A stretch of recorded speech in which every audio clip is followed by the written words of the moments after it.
기도하시겠습니다. 사랑이 많으신 우리 하나님 아버지 감사합니다. 오늘도 새날 주심을 감사합니다. 오늘도 하나님의 말씀으로 하루를 시작하게 하시니 감사합니다. 하나님의 말씀이 우리의 인생을 밝히고 우리 인생의 길이 되는 것을 경험하는 은혜가 있도록 오늘 우리를 이끌어 주시옵소서. 하나님 말씀 앞에 그 말씀의 빛 가운데 우리를 드러내어서 우리의 죄악이, 우리의 어둠이 한치도 우리 안에 남아있지 않도록 우리 가운데 비추어 주시옵소서. 오늘 이 시간 하나님께서 주실 은혜를 사모합니다. 각처에서 예배드리는 모든 사람들 하나님께서 은혜 내려주시길 원하옵고 이 모든 말씀 살아계신 예수님의 이름으로 기도합니다. 아멘. 오늘 우리에게 허락된 하나님의 말씀 요한복음 5장 1절에서 16절까지의 말씀입니다. 그 후에 유대인의 명절이 되어 예수께서 예루살렘에 올라가시니라. 예루살렘에 있는 양문 곁에 히브리 말로 베데스다라 하는 못이 있는데 거기 행각 5이 있고 그 안에 많은 병자, 맹인, 다리 저는 사람, 혈기 마른 사람들이 누워 물의 움직임을 기다리니 이는 천사가 가끔 못에 내려와 물을 움직이게 하는데 움직인 후에 먼저 들어간 자는 어떤 병에 걸렸든지 낫게 되밀어라. 거기 38해 된 병자가 있더라. 예수께서 그 누운 것을 보시고 병이 벌써 오래된 줄 아시고 이르시되 내가 낫고자 하느냐. 병자가 대답하되 주여 물이 움직일 때 나를 못에 넣어준 사람이 없어 내가 가는 동안에 다른 사람이 먼저 내려가나이다. 예수께서 이르시되 일어나 네 자리를 들고 걸어가라 하시니 그 사람이 곧 나아서 자리를 들고 걸어가니라. 이날은 안식일이니 유대인이 병 나은 사람에게 이르되 안식일인데 네가 자리를 들고 가는 것이 옳지 아니하니라. 대답하되 나를 낫게 한 그가 자리를 들고 걸어가라 하더라 하니 그들이 묻되 너에게 자리를 들고 걸어가라 한 사람이 누구냐 하되 고침을 받은 사람은 그가 누구인지 알지 못하니 이는 거기 사람이 많으므로 예수께서 이미 피하셨음이라. 그 후에 예수께서 성전에서 그 사람을 만나 이르시되 보라 네가 나았으니 더 심한 것이 생기지 않게 다시는 죄를 범하지 말라 하시니 그 사람이 유대인들에게 가서 자기를 고친 이는 예수라 하니라. 그러므로 안식일에 이러한 일을 행하신다 하여 유대인들이 예수를 박해하게 된지라. 아멘. 요한복음에는 예수님께서 하나님의 아들로서의 자기 자신과 성부 하나님을 계시하시는 표적이 나타납니다. 오늘 본문은 그 중에 38년 된 병자를 고치신 사건을 다루고 있습니다. 오늘 본문은 예수님께서 유월절이나 초막절 같은 유대인의 명절 절기를 따라서 예루살렘을 방문했다고 합니다. 이것은 세례요한이 이미 밝힌 대로 예수님께서 세상 죄를 지고 가는 유월절 어린 양이시기 때문에 메시아이신 예수님의 모습을 드러내시기 위한 강조점이라고 볼 수 있습니다. 예수님께서는 오늘 예루살렘에 있는 베데스다란 못에 이르십니다. 베데스다란 말은 벳 그리고 헤세드라는 단어가 결합된 단어입니다. 벳이 집이고 헤세드가 은혜 혹은 자비를 뜻하는 말이니까 은혜의 집 혹은 자비의 집이란 뜻이 되겠습니다. 그런데 여기에 수많은 사람들이 있습니다. 다름 아닌 그 사람들이 이 수많은 병자들인데 베데스다 연못에서 일어난다는 미신적인 기적으로 나음을 받고자 하는 사람들입니다. 여기 있는 사람들은 소위 불치병자들인데 더 이상 희망이 없는 사람들이 마지막 기적을 바라고 찾아온 그런 곳인 것이죠. 그런데 그런 기적이 있다, 카더라만 있고 나았다는 기록이 없는 것을 보게 됩니다. 거기에 무려 38년 동안을 머물렀던 사람도 있습니다. 이 베데스다 연못에 대한 미신과 그런 미신조차도 한 가닥 희망으로 붙잡고 그곳을 떠나고 있지 못하는 사람들을 보면서 우리는 무엇을 깨닫습니까? 바로 소망 없는 세상의 허상과 그 허상에 한 가닥 희망을 두어서 그곳을 떠나지 못해서 마치 살아도 사는 것이 아닌 것 같은 이 세상의 많은 사람들, 그런 사람들이 생각이 납니다. 베데스다 연못에 모여있는 사람들과 이 세상에 사는 모든 이들이 가진 공통점이 무엇입니까? 참된 평안이 없다는 것과 희망이 없다는 것입니다. 사랑하는 여러분, 예수님이 바로 이 세상에 오셨습니다. 은혜의 집이라는 이름은 가졌지만 은혜가 베풀어지지 않는 이 세상에 오신 것입니다. 세상에 수많은 사상과 수많은 위인들, 지도자들이 있어서 각자의 생각대로 이 세상에 그 나름대로의 햇새들을 베풀어 보고자 했습니다. 그리고 세상의 수많은 사람들은 또한 각자가 생각하는 대로의 소망을 성취해 보고자 각자의 길로 살아왔습니다. 그리고 살아오고 있습니다. 그리고 앞으로 살아갈 것입니다. 그러나 그 소망을 이룬 사람들이 도대체 어디에 있습니까?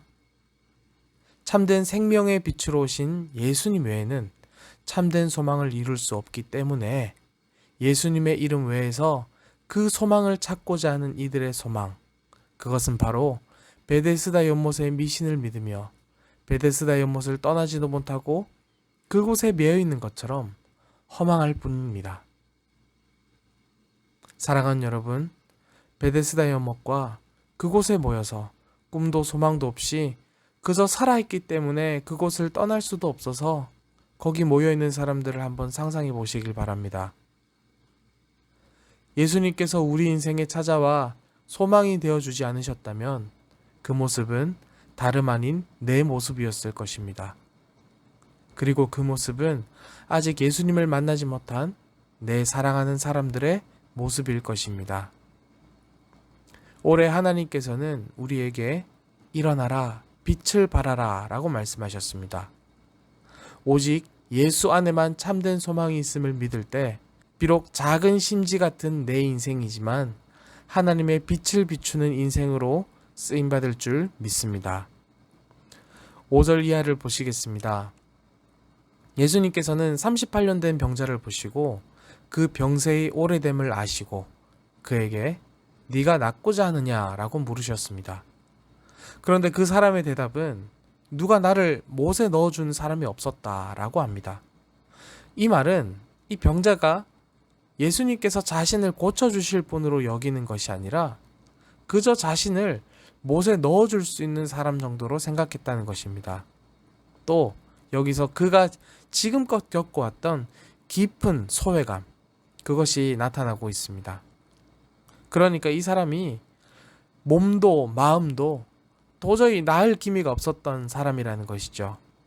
정확히 말하면 이 사람은 낫기를 원하는 게 아니라 그저 자신을 베데스다 연못에 넣어주기를 원했을 뿐입니다. 그런데 예수님께서는 그의 의지나 어떠함과 상관없이 말씀으로 명령하심으로써 이 병자를 치유하십니다. 여기에서 예수님은 3개의 명령어를 사용하십니다. 일어나라, 들어라, 걸어라. 이를 통해서 우리가 볼 수 있는 것은 예수님께서 그저 사소한 것들을 바로잡으시는 것 이상의 일을 하신다는 겁니다. 절박한 상황 속에 깊이 매여 있을 때 하나님께 기도드린 내용들을 가만히 살펴보면 우리는 가끔 이 38년 된 병자가 예수님께 하는 말과 같은 기도를 드릴 때가 있습니다. 즉 예수님이 진정으로 우리 삶의 문제를 해결해 주실 수 있는 능력의 주님으로 믿고 기도하는 것이 아니라 우리 수준에서의 응답만을 원하는 그런 기도를 할 때가 있다는 것입니다. 그러나 우리의 기도를 들으시는 주님께서는 문제의 근본을 해결해 주실 수 있는 분이십니다. 사랑하는 여러분, 저는 오늘 이 새벽이 우리에게 네가 낫고자 하느냐로 질문하시는 예수님을 만나는 시간이 되길 원하고 또 그 예수님께 주의 은혜를 입길 원합니다로 응답하는 그런 시간이 되시길 기도합니다. 10절 이하를 보시겠습니다. 치유받은 이 병자는 이제 자신을 노리는 유대인들에게 안식일 규례를 범했다라는 정죄를 받게 됩니다. 38년 동안 온갖 고초를 겪은 이 사람에게 임한 하나님의 놀라우신 기적에 영광을 돌리는 것이 아니라 이 사람들이 안식일 규례를 어겼다라고 지금 이 병자를 정죄하고 있는 겁니다. 저는 이 유대인들이 정말로 사람인가 싶습니다.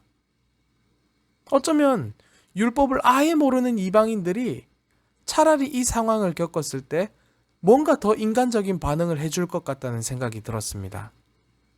여러분, 얼마나 처참한 모습입니까? 얼마나 잔인한 모습입니까? 진리를 떠나서 종교에 매이게 된 사람들이 보이는 모습이 바로 이렇습니다. 하나님은 없고 종교적 관념에만 사로잡힌 사람들의 처참한 모습이 바로 이렇습니다. 하나님의 기적이 눈앞에서 일어나고 하나님의 은혜가 죽어가는 생명을 살려도 보지 못하고 듣지 못하는 모습. 이런 사람들의 특징은 예수님보다 더욱더 권위 있는 것이 있다라고 주장하는 것입니다. 병자가 결과적으로 정죄받은 이유가 무엇입니까? 종교적 규례를 지키기보다도 예수님의 말씀에 따라 행동했다는 것입니다.